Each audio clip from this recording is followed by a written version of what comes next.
welcome back. Today I have this 2 eyeshadows makeup look tutorial, and I have to say that it was super easy to achieve this makeup look. Today I used again the crystal eyeshadow palette from Focallure. Oh my god, I love this so much. I haven't used all the shades in here, not yet. Like, I haven't touched the browns, this two right here, but wow, so far of course I dig my nail in there. So far I really love the colors, the pigmentation, how they blend, and this glitter, pressed glitter.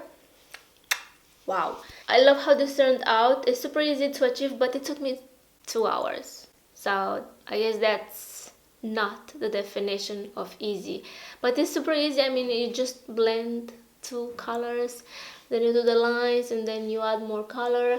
I mean, it took me 2 hours because I was distracted with my cats, with my phone, you know. I had some snacks. So I guess it took me less than 2 hours. Anyway, if you guys want to see how I created this makeup look using this palette, then keep on watching.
so this is the final result. I love how this turned out. I haven't done anything like this or similar to this makeup look. I mean, I just used 2 eyeshadows, and I don't know, it looks sophisticated. It looks like I used more than 2 eyeshadows. As you can see, this liner, it keeps cracking. I don't know what's the deal. They recommended to use it with water, but I don't know, it cracks. I hope you guys can see that. Let me zoom you in. But yeah, I tried to retouch, but it still cracks in there. I feel like the camera doesn't want to pick that. And it feels a little bit, I mean, I can feel it on my lids. It doesn't feel drying or anything, but I feel like I have something in there. Overall, I really love the color, and this is neon, you guys, but I don't have that black light to make it, you know, pop, I guess. I love these liners, but I don't understand why they keep cracking, and the yellow one does the same thing as well. Anyway, so yeah, I hope you guys enjoyed the video. Please let me know what you think. Let me know down below what do you think, and that's it. I will see you in my next one. I don't know how to do my outros anymore. Okay, bye. Please don't mind my hair. I washed it last night, and when I went to bed it was still a little bit damp. And obviously I do sleep on my right side, and now I have extra volume in here. This girl is Ohio. I do have some extensions on to make it look a little bit more full, because you know I have like 2 strings of hair. But other than that, I didn't touch my hair. This is how it looks. Like, it still looks pretty straight to me after I did that keratin treatment. I'm so happy. Okay, bye.